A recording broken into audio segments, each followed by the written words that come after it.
Hi everyone, welcome back to Ace Attorney Investigations. In the last episode, prosecutor/murderer Jacques Portsman accused Gumshoe of his crime, so we're going to prove the detective innocent and shut Portsman up. Okay, here we go. Looks like Jim was able to leave us the name of his killer in the end. And this most important message managed to reach us. I'm telling you, it wasn't me. You can't be terribly pleased to hear that your beloved partner is the guilty party. If you're going to accuse Detective Gumshoe of being the culprit, I sincerely hope you have some proof to back it up. Jim's words, they're more than enough, wouldn't you say? If that's how you want to play it, then at least allow me to understand your reasoning. You got it. I don't like this one bit. There's something strange about this man's attitude. And there must be some sort of flaw to his logic waiting for me to dig out. Mr. Edgeworth, what are you going to do? What I always do in court. I'm going to cross-examine him. One way or another, I'll expose the flaw in his logic with this technique. Oh, how do you do that? Can you explain it to me, sir? Might as well. Alright. First, I listen to the witness's testimony. If I find a flaw in the testimony, something that contradicts the evidence, I open the organizer and present the piece of contradictory evidence. To present something, I simply touch the present button, but that's old news. But it's not like there's going to be a flaw in your testimony every time, right? Correct. And at those times, I need to press the witness by touching the press button. Sometimes by pressing, I can draw out new information and new or modified testimony. I think I get it, sir. I'll be sure to try this technique out during investigations, too. Very well. I'll even show you how it's done. Now watch carefully. Okay, cross-examination time. Mr. Portsman's logic. Detective Gumshoe, you stole Jim's gun from him and shot him dead. Further, you messed up the files to make it look like you had committed theft instead. That's when you moved Jim's body that was sitting in front of the bookshelf. But thanks to that, you didn't notice the bloody letters his body was hiding. And it will be by his final words that you will be brought to justice. You intend to argue that the victim's dying message points to his killer? Okay, Ace Attorney games loved this, victim writes killer's name with blood thing. Does that ever happen? Has that ever happened in the real world? Not that Ace Attorney reflects the real world, but that's still, the person whose name is written in blood is never the killer, so why is that still a thing? I don't know. I hope the future games don't have that anymore, because that keeps happening and it's ridiculous. I can hear Jim's voice, and he's calling for his killer's arrest. Are you sure you're not mishearing his words, Mr. Portsman? There's no way Detective Gumshoe is the culprit here. I will find the flaw in this man's logic and expose it with credible evidence. Okay, now for the rebuttal. Okay, I won't reread these, but I will press everything, so here we go. Hold it! You know, there's something I've been meaning to ask. What is it?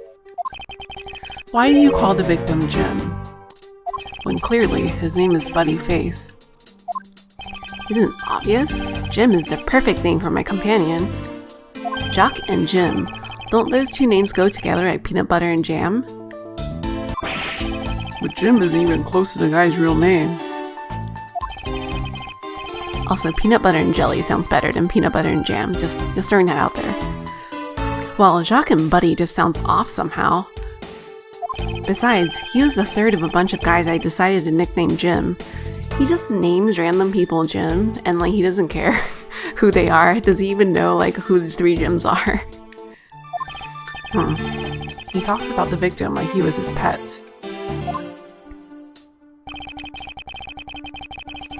Okay, we'll press this too. Hold it! Do you really think it was necessary to dishevel my shelves twice to do that? That's true. Okay, then maybe his real intent was theft.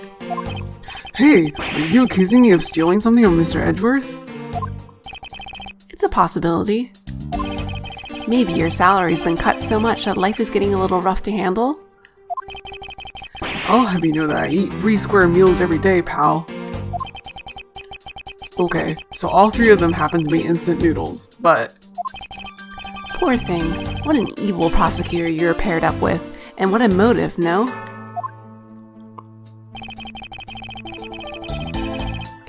Hold it! And why would Detective Gumshoe do such a thing? Because the body was getting in his way. He had to mess up your bookshelf somehow, right? Anyway. Hold it! Why do you think that the killer didn't notice the bloody letters? The body was covering it quite well, wouldn't you say? That's how he missed it. Judging by what I've seen, it doesn't take much for your detective to miss something. That's mean. Who do you think you are? You know nothing about me, pal. There's a lot a person can understand about another from first impressions alone. I can't say I disagreed with him on that point. No, you should disagree with him on every point, Edgeworth. Why don't you say something, sir? Not you too, Mr. Edgeworth. Despite his lack of attention to detail, I don't believe the detective to be the culprit. Nobody could have overlooked the bloody letters, and I can prove it with evidence. I couldn't ask for a better setup. For the game-finishing spike.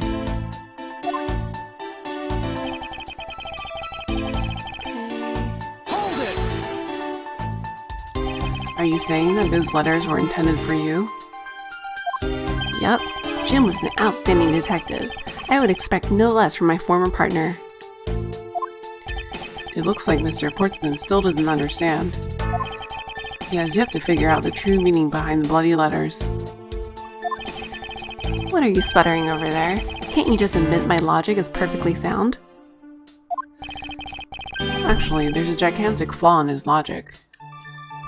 A gap so wide that even a good detective can spot it. Now to clue Mr. Portsman in by presenting him with some evidence. Okay, we are back to the beginning. Let's see what we have to present to him. So this is info about the victim. We have something about the gun. About the safe, which that can't be relevant at all right now. And one of the files that were written upon in blood was stolen by the culprit. Okay, let's think about this. I think it's pretty clear that the missing file was still there when the word Gumshoe was written, judging by the letters that are missing. So that would mean that the victim wrote Gumshoe's name and then Gumshoe stole the binder or the file. That doesn't make any sense. I think this is the issue here. So now it's just a matter of seeing where we're supposed to present this. You messed up the files. That's when you moved Jim's body. But thanks to that, you didn't notice the bloody letters, and no. Okay. Is it this?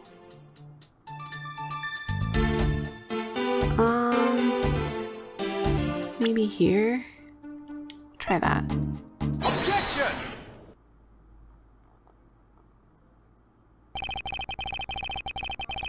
Perhaps you're not aware, Mr. Portsman, but there is a serious flaw in your logic. Heh. Bringing a bit of the courtroom into this, I see. No problem, I'm game. I can't help but find it odd. Excuse me? Odd that a fellow prosecutor would be brought down by the power of his own office. What are you talking about? Oh, you're joking. I get it. Ha ha ha. If you have time to laugh, then you have time to take another closer look at this. Do you still not see? If not, may I direct your attention to the missing file? What? That's impossible. What's impossible, Mr. Portsman? Nothing. Oh, he's sweating. I like how he sweats only above his headband. The files on that shelf are all about a certain case. When the killer went to take the file after murdering your partner, I highly doubt they could have missed the bloody letters written on the spines. It's possible that they could have taken the file before committing the murder. I think it's pretty obvious that the file was stolen after it was written on. The missing letters and the detective's name where the file should be is proof. Yeah, I mean the S is gone, and there's only half an H. If Detective Gumshoe really was the culprit of this case, I highly doubt that even he could overlook his own name written in blood on the files. Especially as a detective who can't stand the sight of blood. Which means, what exactly? What does that make this dying message? It makes it the work of a criminal intent on tampering with a crime scene. That's so low. I can't believe the criminal tried to pin this whole thing on me, sir. I'm gonna get him, sir. You'll see. I'm gonna have them under arrest in no time. Well, Mr. Portsman? Ha ha ha ha. Brilliant. Absolutely splendid. Logic deserving of Olympic gold.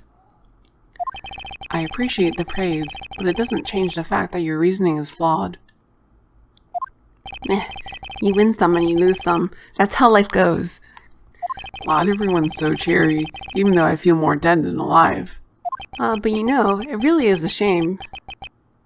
I really didn't want to have to bring this up. However... What is it this time? Are you still after me, pal?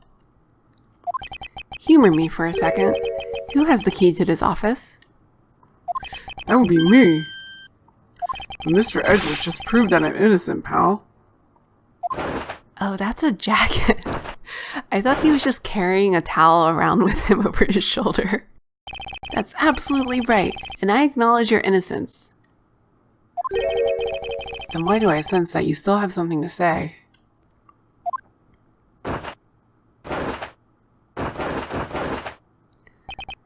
Well, I was thinking, did you know that there is one other person with a key to this office?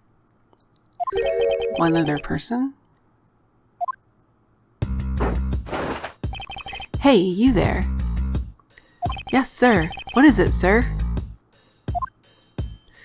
Would you kindly fetch and escort that lovely young lady here for me? A lady? The girl is a member of this building's security. Think of her as a material witness. Security? Did you say security? No, stop it, pal. Don't. What's wrong with him all of a sudden?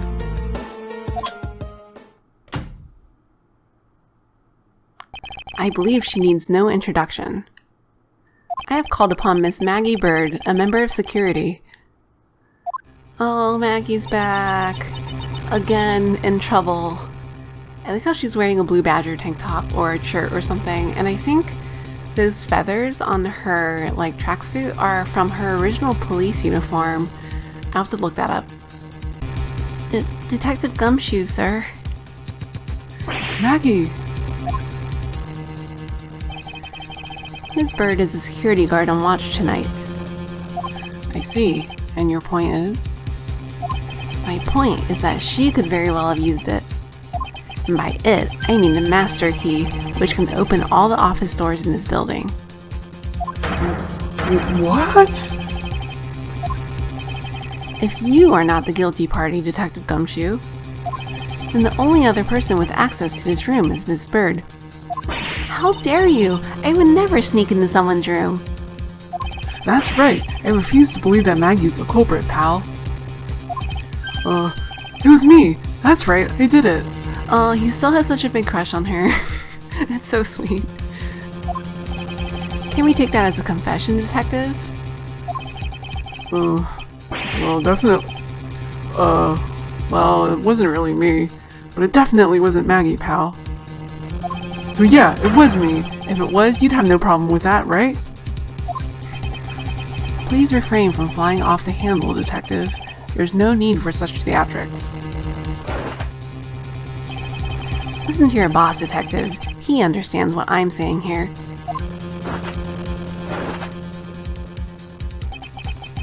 His poses are terrible. His collar reaches his headband. I find that hilarious. It like covers his face. That girl is the only one who could have committed the crime, and for one simple reason, he's gonna keep doing that animation, isn't he? I can just sit here and he's gonna keep doing it. Okay, that's enough of that. Okay, cross-examination time again. Let's go. Reason for suspicion. It's pretty obvious that Ms. Byrde snuck into your bird. Sorry. It's pretty obvious that Ms. Byrde snuck into your room using the master key. I mean, if Detective Gumshoe isn't the one who opened the door, then that leaves only Ms. Byrde as our prime suspect. On top of which, she knows our good detective, doesn't she? Making it all that more probable that she was the one who faked the dying message. So you're saying she used the master key? Okay, master key data jotted down. Incredibly incriminating evidence, wouldn't you say? That's what you claimed about the evidence earlier as well. That was then, this is now. The flow of a good match always changes during a rally. It's all about your reflexes and reaction time, especially for an athlete like me. He seems like the type of person who buys like really expensive gym clothes and then goes to the gym and doesn't do anything, right? Isn't that what he looks like? I wonder if there was anyone else other than Ms. Byrde who could have used the master key.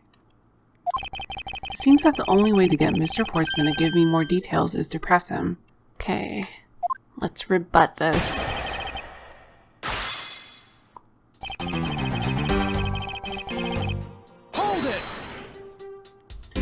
Are you sure Ms. Byrde is the only member of security who could have used the master key? There's only one person on staff at this time of night, and tonight she's it. Isn't that right, Miss Byrde? That's true, but I wasn't able to use the master key at the time of the crime, sir. Wasn't able to? What's that supposed to mean? Yes, moving on. I'd hate to get sidetracked by something so unrelated. What do you mean, unrelated? I want to hear what she has to say, pal. You can't really trust her not to tell lies. Plus, I hate wasting time. Should I hear Ms. Byrde out? Of course. Ask for more details. Not so fast. I, too, am interested in hearing what Ms. Byrde has to say. Didn't I just say it'd be a waste of time? We don't need to hear her lies. I'll be the judge of that. Ms. Byrde, if you please. I discovered that the master key was missing at around 1 a.m., sir. What do you mean by missing? As in, it wasn't anywhere in the security booth, sir. The killer must have stolen it. Mr. Portsman, I believe this to be an important piece of testimony, don't you? I can't believe that someone like you be taken in by such words. I'm not lying, sir. If that's the case, then I'd like to know why you have the master key now. I don't quite know. It just reappeared all of a sudden, sir. Ha, a likely story. And where's your proof that the key was stolen to begin with? I bet you just forgot where you put it and then found it again. I never lose things. I can practically guarantee that. With me, if something disappears, it's usually because someone stole it. Yeah, pal. Trust me, you don't want to test just how bad her luck is. Gumshoe looked so smug when he was saying that, like he was like proud of her. Unfortunately, I can't deem this piece of testimony as conclusive. Glad you agree, Mr. Edgeworth. But...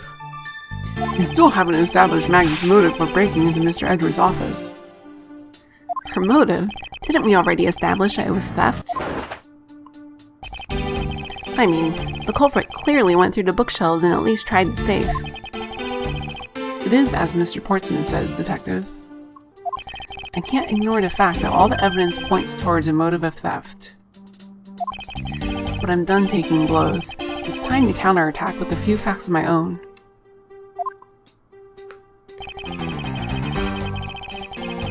Oh, is this new? Her intent. From the messed up shelves to the wiped down safe, I'd say thievery. Oops, I meant to press that. There we go. Hold it! I concur that the culprit's motive appears to have been thievery. However, Glad to hear that the great Miles Edgeworth is in agreement with little old me. However, with regard to the investigation of the bookshelves in the safe, Hey, good thinking asking for my opinion on the matter. would it be too much for you to allow me to complete a full sentence? Yeah, Edgeworth is having none of this. I mean, if Detective Gumshoe isn't the one who opened the door. Press. Hold it! I thought we had established Detective Gumshoe's innocence pretty thoroughly. It was just a theory, one hypothesis among the many possibilities. I mean, I had my doubts about Miss Byrde from the very beginning. If that's the case, then why didn't you mention her first? Now, don't make that face. See, there goes the truth running the other way. Let's pick up the pace and see if we can't catch up to it. I don't think you're catching my drift. Ah, but we are in agreement that the detective isn't the killer, right? If so, then I hope you'll understand when I say that since she is the only one who could have opened your office door, then that leaves only Miss Byrde as our prime suspect. Yes. Don't you think it's a bit early to be jumping to conclusions? Are you saying there's another way to open a door other than with the master key?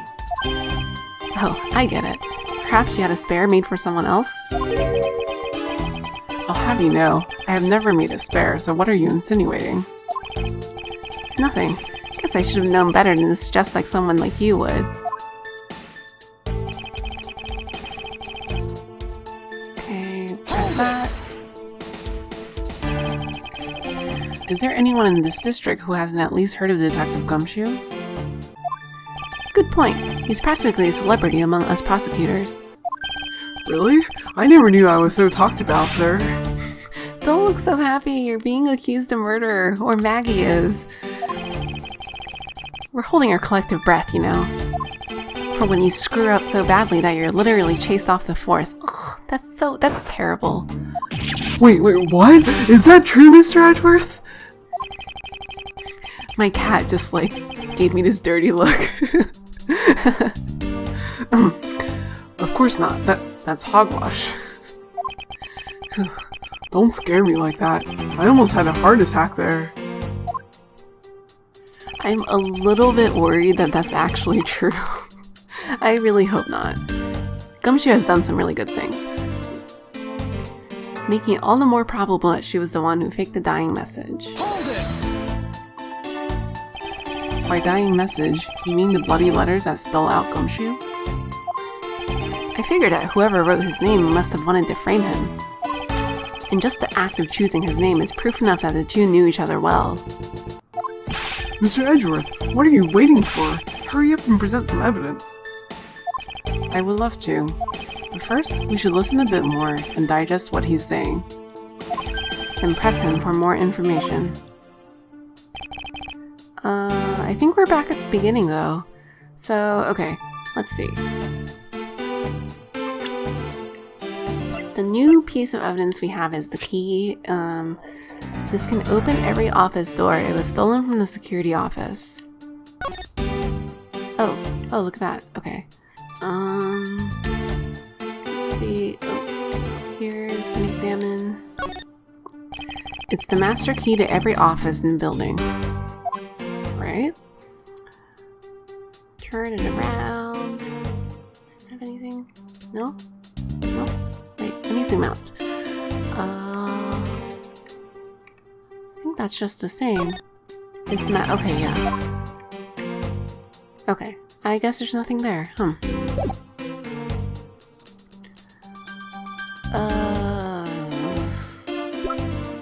Okay. We've seen this.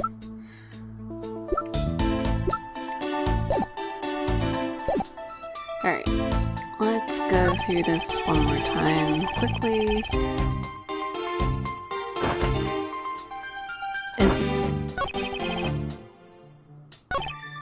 Well, I guess if someone stole the key, then, like this says, then Maggie isn't the prime suspect, but I mean, Portsman was saying that Maggie could just be lying, so, which is, I guess, technically true. But even if she is, I mean, it's possible that she is lying, it's possible that she's not lying, so let's... Okay, yeah, let's do this. See what happens. Oh, I was wrong. Shit. Mr. Portsman, there is a large flaw in your logic. Really? I think it holds up rather well, actually. What do you think is wrong with it? Nothing. Let's move on. This isn't like you at all, sir. Concentrate.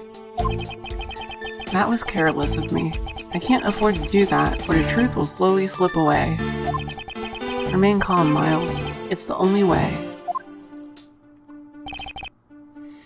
Okay, so it's not that. Okay, maybe we should go back to this?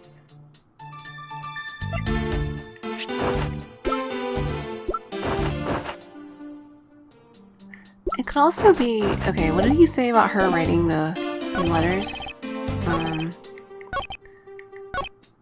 Okay, so at the beginning I wasn't sure about doing this LP because I have played this game before and I thought it would just be kind of boring if I just like did everything right the first time.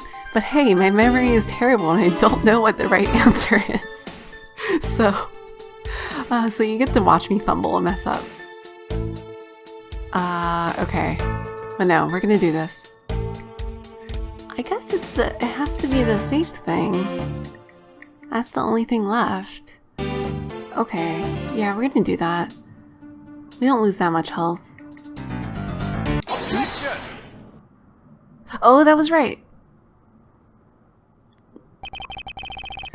Do you wish to continue insisting that Miss Byrde was set on stealing something? Why not? It's the truth, after all. It was also by your logic that we came to the whole thievery conclusion anyway. That may be, but you must also be aware of the fact that the safe is a secret safe. Oh, okay, I was wrong, but right, but also wrong. The existence of which is only privy to prosecutors. His freak-out face is a lot like Edward's freak-out face, actually. I should pull a screenshot up. I find it a little hard to believe that a hidden safe was part of her cunning plan. But she could have found it by accident while she was turning everything else upside down. I highly doubt that. I'd say the culprit knew exactly what they were looking for. After all, only the bookshelf and the safe were targeted. Rawr! I don't know what that noise is. Yeah, even I didn't know about the safe, pal.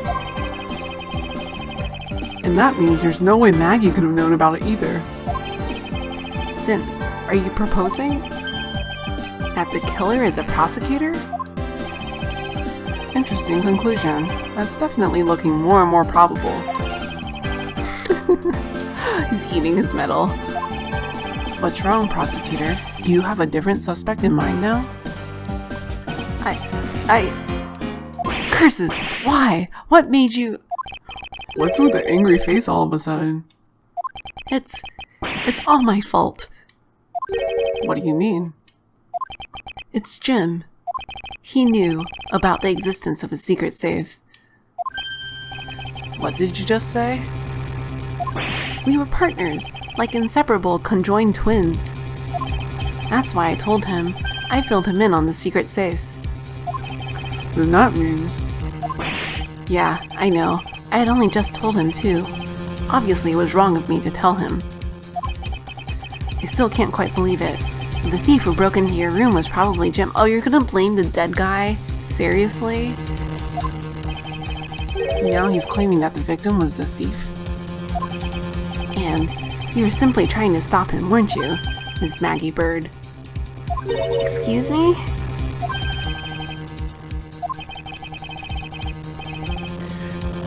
I mean, you are a security guard, right? That's your job. But killing is going a bit too far, even in your risky profession. What? You're still accusing Maggie of the murder? Yes and no. I mean, she had stumbled upon Jim, who had probably drawn his gun. I get it. It was self-defense, wasn't it? No! I couldn't. I could never do something like that. Not even as a security guard, sir. Plus, even if he was the thief, he wouldn't have a key to his office. Which is precisely why he had to steal it, wouldn't you say? Oh, now when it's convenient for you, you're saying that he stole it. Great. It was Jim who stole the master key. Ah! Pretty impossible for a supposedly stolen key to be here with us, unless you retrieved it from Jim after you killed him. Mr. Portsman, are you honestly accusing your own partner of being a thief? I don't want to admit it, but it's the only way for everything else to make sense. Has he no honor? No, that's such a shitty thing to do, oh my god. Now then, I think we're done here. The investigation waits for no man. Would you people be so kind as to see yourselves out? You can't kick us out. This is Mr. Edwards' office. Ah, but I'm the one who's been assigned to this case. You are all suspects to varying degrees, and therefore ineligible to run this show. How is he not a suspect? Listen, pal, how many times do I have to say this? Maggie can't be the culprit. Detective Gumshoe, calm yourself. But sir... We have no choice but to accommodate his request, for now. Huh, thank you, Mr. Edgeworth. At least one of you understands. Now then, if you could remove yourselves from my crime scene, I'd be most grateful.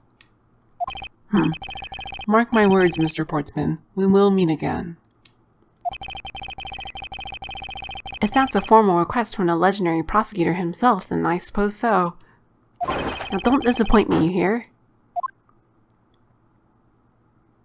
Okay, that's the end of the first part and the end of our episode.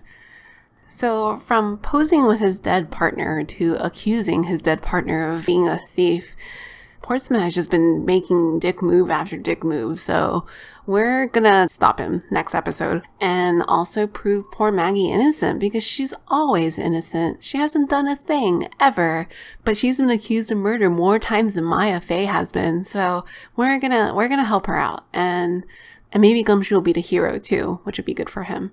Anyway, that's it for today, and I'll see you next time. Bye!